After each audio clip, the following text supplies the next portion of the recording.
Bonjour la famille Identité, bonjour à vous tous qui nous suivez sur internet, salut à toi Romain. Bonjour Pascal, bonjour tout le monde. Alors comme pour la vidéo précédente, je voudrais lire avec vous un passage de la Bible. Et ce coup-ci, il est dans Marc au chapitre 6, les versets 7 à 8. Alors il appela les 12 et commença à les envoyer deux à deux, et il leur donna autorité sur les esprits impurs. Il leur recommanda de ne rien prendre pour le voyage, sauf un bâton, ne rien avoir, ni pain, ni sac, ni argent dans la ceinture. Romain, c'est pas surprenant? Comment on réagirait si Dieu nous envoyait sans rien du tout dans les poches?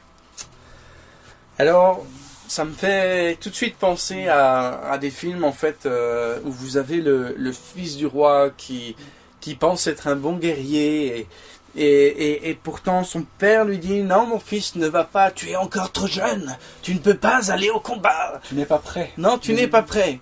Et puis le fils prend sur lui et dit oh, d'accord, ok, mais vraiment pas du tout. Et en fait, dans la nuit, il part, il va attaquer, et puis il pense pouvoir vaincre l'ennemi, puis au final, il meurt. Et ce jeune prince meurt parce qu'il n'a pas écouté la sagesse et qu'il est parti en vrille, en fusée comme ça, directement dans la gueule de l'ennemi. Et parce qu'il n'a pas assez de recul, parce qu'il n'a pas assez pris le temps de se former, parce qu'il n'a pas assez écouté les conseils de ses pairs, il a loupé son objectif. Ça me rappelle vraiment cela. Et en fait, ce qui me parle directement lorsqu'on parle que Dieu nous enverra, c'est surtout le contraire. C'est quand nous sommes dans des phases où il semble que nous sommes inactifs. Quand on a envie de servir Dieu et que on semble tourner en rond et que dans notre cœur on paraît être inactif, c'est très difficile à vivre. Parce qu'on bouillonne à l'intérieur, on a envie de faire des choses et on pourrait être comme un peu ce fils à partir et faire plein de trucs parce qu'en fait on veut faire, on veut y aller, on veut en découdre. On est un peu comme ces étudiants à la fac, à l'université qui veulent arrêter leurs études parce que tout ce qui les intéresse c'est être autonome, avoir de l'argent et puis les études au final j'en ai pas besoin, aujourd'hui je peux travailler, gagner ma vie et devenir riche. Mais au final, on sait que c'est quand même intéressant de faire des études. On est d'accord ? On est d'accord, jusque-là, pas de souci. Et en fait, j'aurais envie de dire que Dieu veut nous envoyer. C'est son désir. Et d'ailleurs, c'est l'ordre de mission. C'est l'ordre de mission. Dieu nous dit, Matthieu 28, allez au travers des nations. Il nous dit, allez, allez, allez, allez. Mais ce qu'il ne faut pas oublier, c'est que avant cet ordre de mission, il y a quelque chose de plus fondamental à faire et à découvrir, c'est de travailler l'intimité avec lui. Parce que comment est-ce que nous pouvons réussir une mission sans entendre les conseils du Père?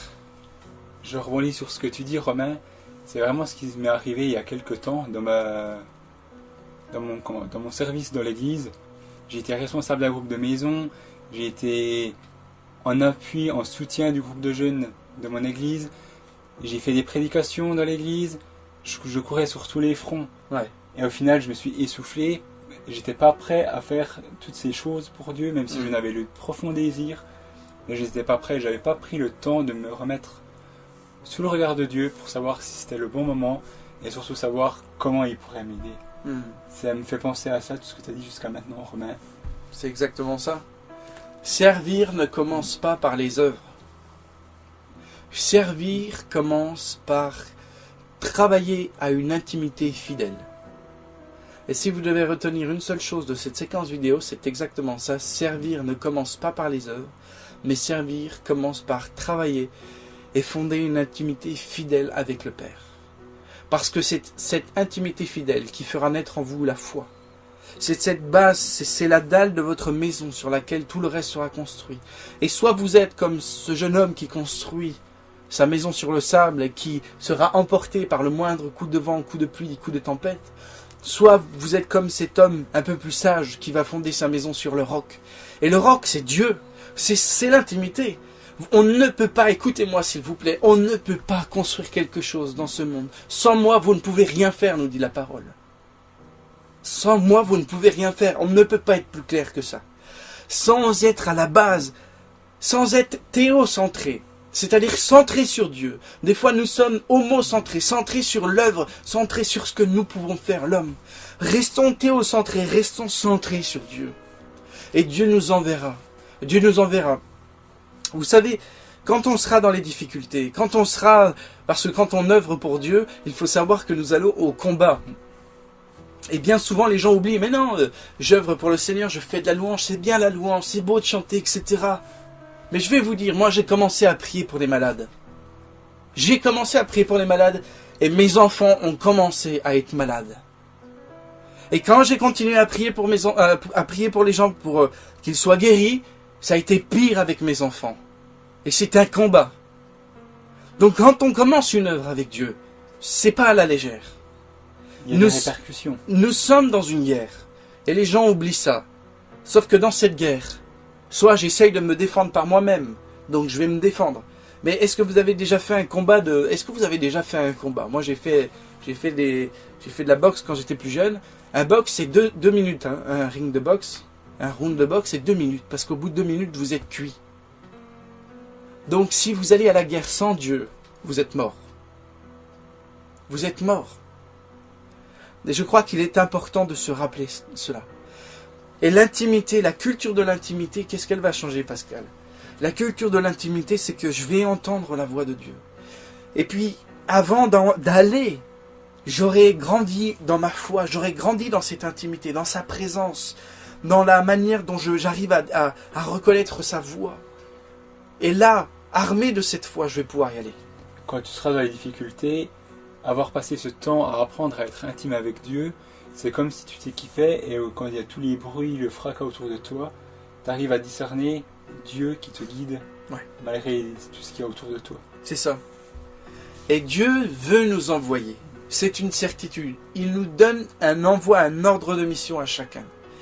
Je crois que c'est important aussi de le rappeler. Dieu souhaite nous envoyer. Mais rappelez-vous, et prenons l'exemple de ce que lui a fait avec les apôtres, il les a pris 24 sur 24 pendant quasiment 3 ans.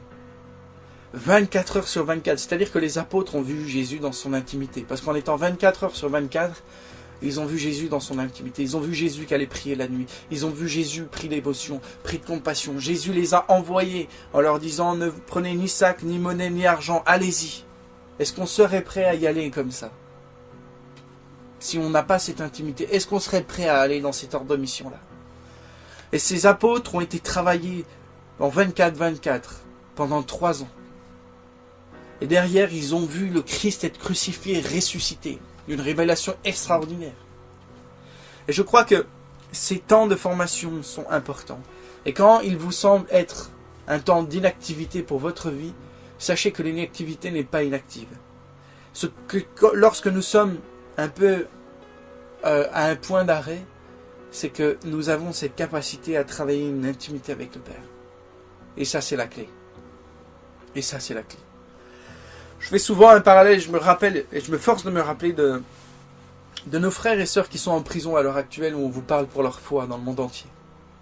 Ils n'ont pas d'accès à la Bible, ils n'ont pas d'accès à la louange, ils n'ont pas d'accès à d'autres chrétiens. Le seul accès, c'est l'accès direct au trône. Et là, ils cultivent cette intimité avec le Père, qui leur permet de surpasser toute chose. Et je crois que nous aussi, on doit comprendre que si nous voulons aller, parce que le cœur du Père, c'est de nous envoyer. Le cœur fondamental du Père, c'est de nous envoyer. Aller au travers des nations annoncer l'Évangile. Aller au travers des nations annoncer l'Évangile. Le cœur du Père, c'est de travailler avant tout cette intimité pour ensuite aller annoncer l'Évangile. Et ce soir, prenez ce temps de vous dire, est-ce que je fais quelque chose parce que je veux œuvrer et donc j'ai fait par moi-même? Ou est-ce que j'ai pris le temps de construire une relation avec le Père et que c'est lui qui m'a envoyé? Est-ce que je me suis moi-même envoyé ou est-ce lui qui m'a envoyé? Et je crois que la plus grande force qui peut venir en vous ce soir, c'est de pouvoir prendre du recul et derrière prendre les bonnes décisions. Je sais qu'il est difficile lorsque nous sommes dans un service de prendre un choix rétroactif, mais Pascal vient de vous expliquer que lui-même l'a fait. Lui-même a dit « j'étais trop chargé ». Et du coup, j'ai pris du recul et j'ai dit non, stop. Et moi-même, j'ai fait des activités dont je me suis retiré parce que ce n'était plus le temps, ce n'était plus le moment, et puis ce n'était pas ma place.